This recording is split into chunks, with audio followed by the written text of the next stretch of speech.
அறுசுவை உணவுடனும் ஆரோக்கியமான உடலுடனும் நீண்டு வாழ இறைவனை வேண்டுகிறோம். Hello friends, welcome to Mukesh kitchen. இன்றைக்கி முகீஸ் கிச்சனில் மல்லித்தூள் எப்படி அரைக்கிறதுங்கிறத பார்க்க போகிறோம்.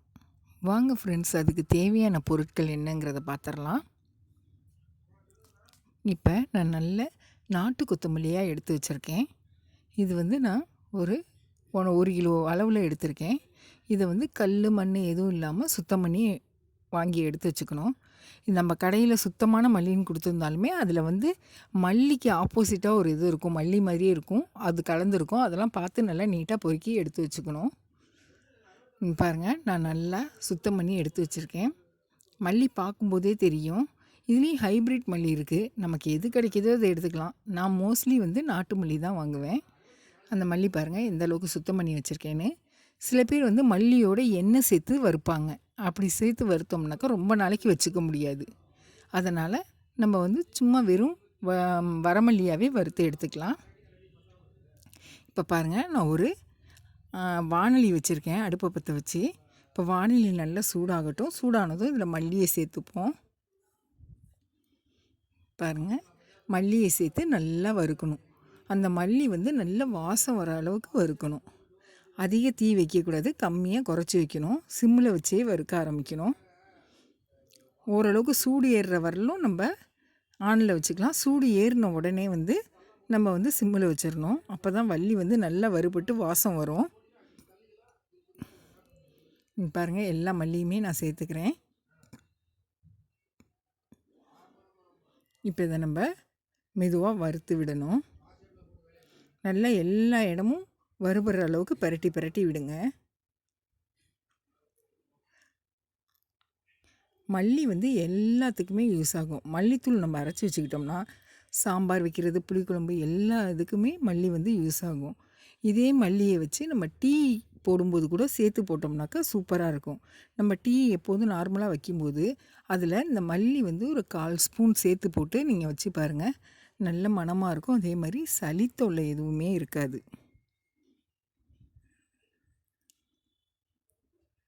பாருங்கள், நல்லா வறுத்து எடுத்துக்கலாம். மல்லி எந்த அளவுக்கு வறுக்கிறோமோ அந்த அளவுக்கு வாசமாக இருக்கும். பாருங்கள், நல்லா கிளறி விடணும். இதுக்கு அடி கனமான தாச்சியாக எடுத்துக்கணும். அப்போ தான் அது சரியாக இருக்கும். இப்போ இந்த மல்லியோடு சேர்த்து அரைக்கிற பொருளை பார்த்துடலாம். 1 கிலோவுக்கு நான் 50 கிராம் மிளகு, 100 கிராம் ஜீரகம் எடுத்திருக்கேன். இந்த அளவு போதும்.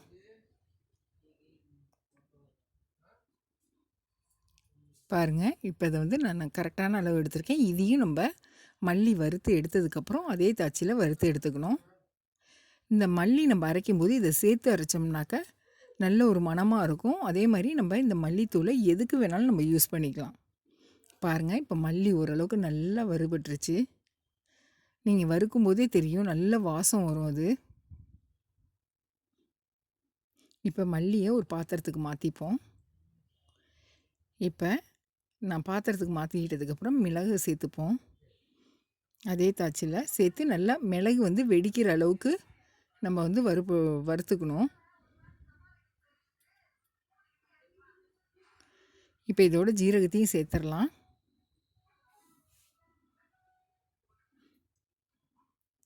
இதை ரெண்டையும் சேர்த்து நல்லா வறுக்கணும். இதுவும் வாசம் வரணும், மிளகு வெடிக்கணும். வெடிச்சிருச்சுன்னா நல்லா பொரிஞ்சிருச்சுன்னு அர்த்தம். பாருங்கள், இது நல்லா வெடிக்க ஆரம்பிச்சிருச்சு. இப்போ இதோட ஜீரகம் சேர்த்துடலாம். சேர்த்து இதை ரெண்டையும் நல்லா வறுத்து ஒரு பாத்திரத்துக்கு மாற்றிக்கலாம். இந்த மல்லி நல்ல மணமாக இருக்கும். நீங்கள் இந்த மாதிரி செஞ்சு பாருங்கள், தெரியும். இப்போ இதை ஒரு பாத்திரத்துக்கு மாற்றி ரெண்டையும் ஒன்றா கலந்து ஆற வைக்கணும். பாருங்கள், இப்போ நல்லா வறுபட்டுருச்சு.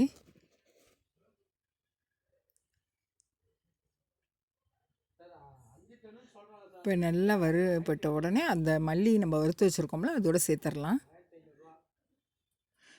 பாருங்கள், இதோட சேர்த்துட்டேன். இது நல்லா ஆற வைப்போம். கொத்தமல்லி, மிளகு, ஜீரகம் இது சேர்த்து வறுத்துருக்கோம். எப்போதும் சில பேர் வந்து வெறும் கொத்தமல்லி மட்டும்தான் தூளுக்காக அரைப்பாங்க. ஆனால் நீங்கள் இதை சேர்த்து அரைச்சி பாருங்கள், குழம்பும் நல்ல மணமாக இருக்கும். நீங்கள் வைக்கிற டீக்கும் யூஸ் பண்ணலாம். ஏன்னா மல்லி சளி தொல்லையை தீர்க்கக்கூடியது. அதே மாதிரி மிளகு ஜீரகமும் அதே மாதிரி தான். இது நல்லா ஆறணும். ஆறுனதுக்கப்புறம் மிஷினில் கொடுத்து அரைச்சிக்கலாம். நான் இப்போ மிஷினில் கொடுத்து அரைச்சிட்டு வந்துட்டேன். இங்கே பாருங்கள் எந்த அளவுக்கு அரைப்பட்டிருக்குன்னு. நல்லா நைஸாக அரைச்சி கொடுங்கன்னு சொன்னோம்னா அரைச்சி கொடுத்துருவாங்க. இதை நம்ம ஸ்டோர் பண்ணி வச்சுக்கிட்டோம்னாக்கா 1 மாதத்துக்கு மேலே கூட வச்சுக்கலாம். அவ்வளோதான் ஃப்ரெண்ட்ஸ், அட்டகாசமான சுவையில் மல்லித்தூள் ரெடி ஆகிடுச்சு. இந்த மல்லித்தூள் வந்து நீங்கள் குழம்பு, குருமா, சாம்பார் எதுக்கு வேணாலும் யூஸ் பண்ணலாம். அதே மாதிரி டீ வைக்கிறதுக்கும் நீங்கள் யூஸ் பண்ணிக்கலாம். ஓகே ஃப்ரெண்ட்ஸ், தேங்க்யூ ஃபார் வாட்சிங்.